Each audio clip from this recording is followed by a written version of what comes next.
Welcome to Dare Education Awareness, where you can find the latest news on all Dare County schools, the Coastal Studies Institute, and the College of the Albemarle. We keep you informed, entertained, and up to date on education in Dare County.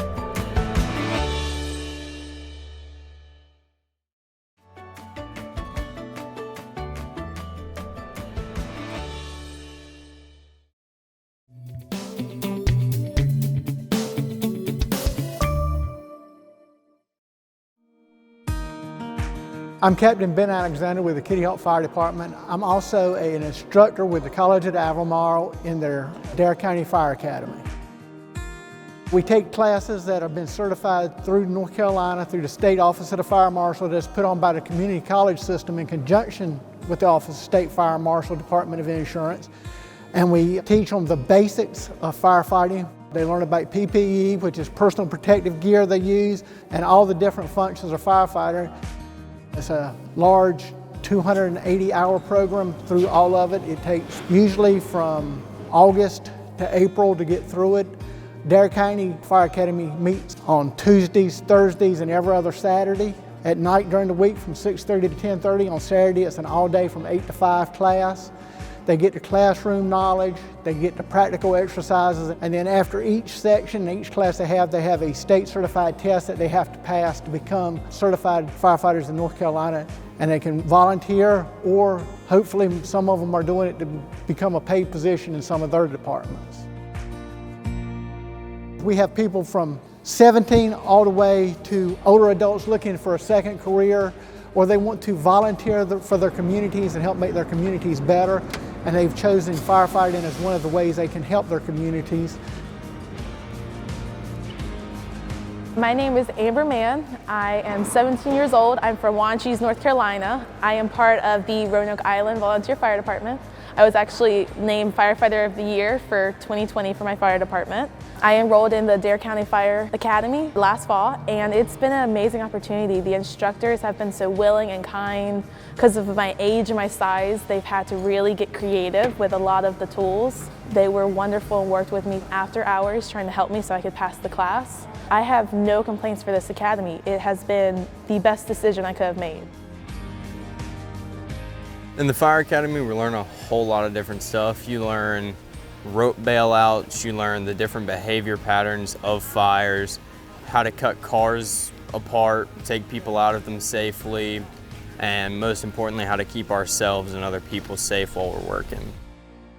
Today we're doing car burns, which is one of the practicals for the class. Everybody gets time on the nozzle, and we'll burn them up until about 3 o'clock, give or take. I love it. It's what I live for. I wouldn't trade it for the world. It's amazing. It's exciting to teach somebody how to do this, and particularly this particular class, the fire control class, because this is toward the end of the program. This is the graduation exercise, if you will, of the whole certification program. They're getting to see fire in this class. Next weekend, we're going to the burn building down in Buxton, and they're actually going to get to go into a burning environment with low visibility and put water on the fire, feel the steam come back at them, watch the visibility go to zero, and encounter conditions very similar to what they would see in a real house or commercial building fire. I've been teaching this particular segment for years, and this is my favorite class to teach because I'm taking these folks and showing them the real fire, and they're, like I said, it's like the graduation exercise of the whole class for them. Well, I really want to be a firefighter for Kitty Hawk Fire Department, and my dad and my mom were both firefighters, so I've been around it my whole life and thought it'd be a great experience.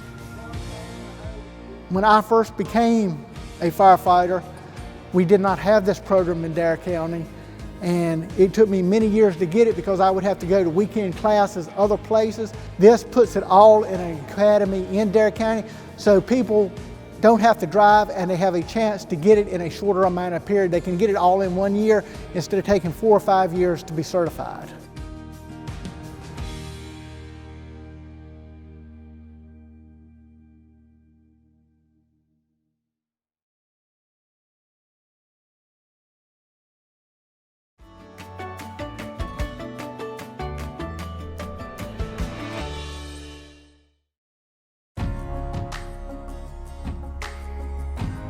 Coming back out of remote learning with our hybrid plan with students also having kids that are remaining virtual, we knew we had to come up with some pretty strategic initiatives that would keep all students engaged.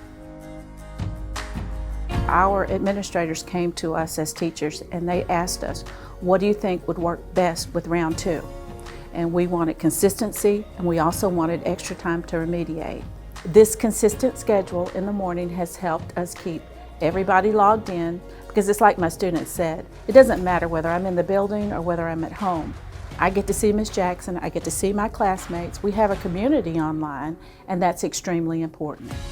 I like how they incorporated the fact that we get to every class every single day, and that it's not too long and not too short where they can keep our attention the entire class period. In the afternoon, we have an extra time to check back with our kids that are in the building and to give them more. And that achievement gap that we saw with our students works when we have them in the building and we have extra time with them. I like the schedule. Like Jackson said, we get to see every teacher and every class period, and then we get to go back a second time for a slightly longer amount of time if we need any extra help, and I think that's really good for us. That works well. Another nice initiative that we have started here is our homework hotline. It is a Google Meet where kids can log on to either the ELA or the math Google Meet to get help. Those meets happen on the weeknights between 6 and 7 p.m. and we've got 2 teachers per evening that volunteer, one for the math help and one for the ELA. The really nice thing about it is that kids feel comfortable getting one-on-one help. What's really cool about it is that for me as a math teacher, I am able to build relationships with kids that I don't even teach. It's really helped me get to know, number 1, their curriculum, and number 2, what they're struggling with. It was nice seeing my teachers because then I could talk to them like after class, and I wouldn't have to be with like lots of kids listening to my concerns, and it made me feel comfortable. We actually wrote an initiative this year through Dare Education Foundation for microscopes that could be used to kind of bridge the gap between the kids that are live in the classroom and the kids that are virtual, and also give them the experience of seeing something that, you know, through a microscope you don't recognize as being that tiny, because typically in the classroom the kids are seeing things like cells in diagrams on a paper or in a textbook. And so we wrote this initiative so we could bring these microscopes into the classroom so that they could actually see these things in their teeny tiny typical fashion. So thank you again to Dare Education Foundation, because we came away with 2 beautiful, very interactive microscopes, and we really appreciate you. Another step we took was core teachers identified students who were virtual that may need additional support. And so we reached out to parents and students via Google Voice and text message to help them and support them to have academic success. When we came back from being virtual into the classroom, we have time called our Braves time, and it is a 40-minute enrichment period where kids are getting caught up.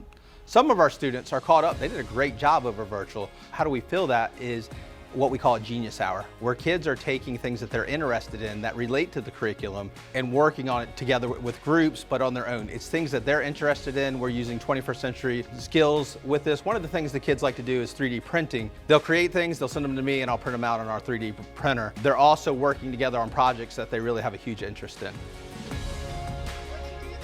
So during remote learning, it's really important for our middle schoolers to be able to have a sense of community, because that's a big part of a middle schooler's life, because their life evolves around their friends.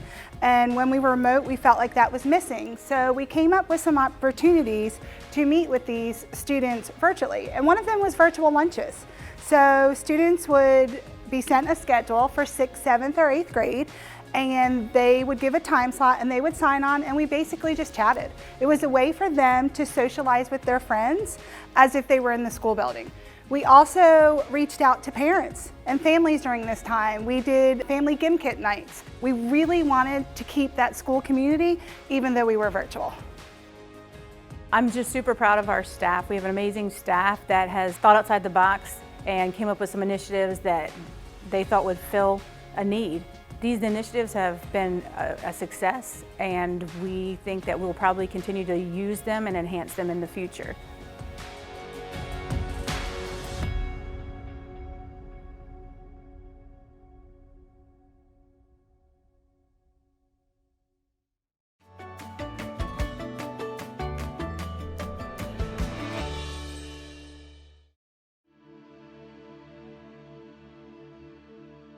The Integrated Coastal Sciences PhD program, or the ICS PhD program, is ECU's flagship coastal PhD program.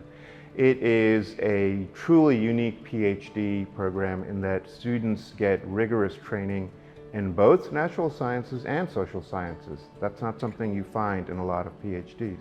The other unique aspect is that they really learn how to do team science while they're going through the curriculum, and they learn it both through formal coursework and they learn it through their dissertation research.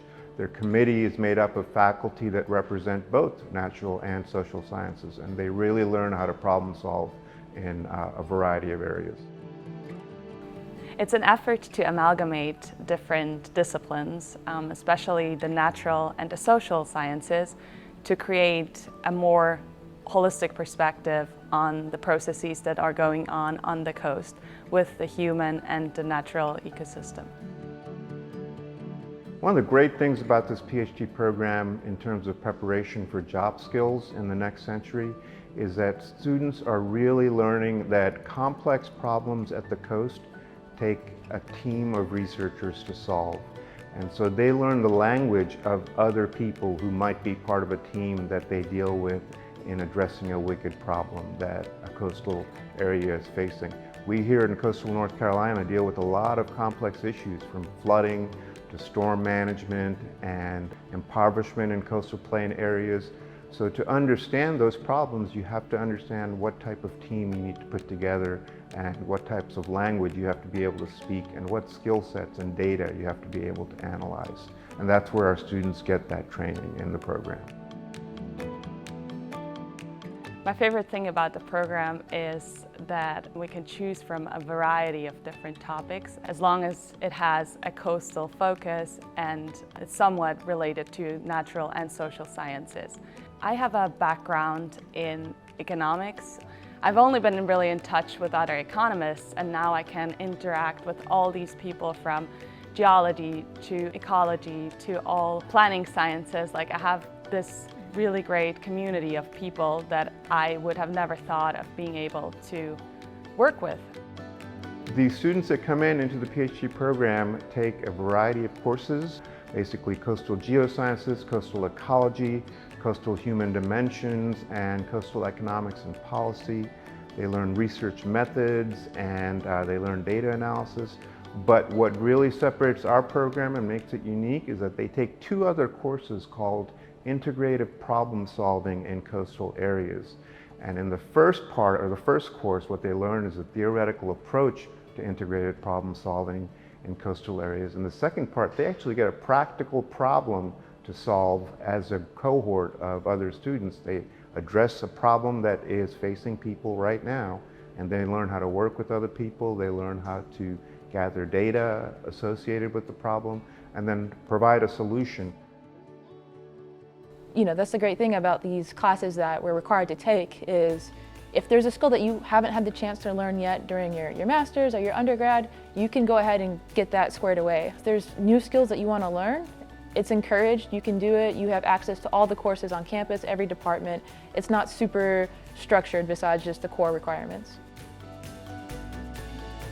This coastal PhD program trains the students to address the complex problem from multiple perspectives and present it from day one to social scientists and managers and translate that science and communicate that science to a broad audience. That's what makes this program unique, is that they see their problems, the coastal problems and the complex problems facing the coast, from a variety of perspectives that they use to then solve the problem. We are so diverse in our interests, what we study, where we're from. That interdisciplinarity and that diversity is hard to find in other PhD programs.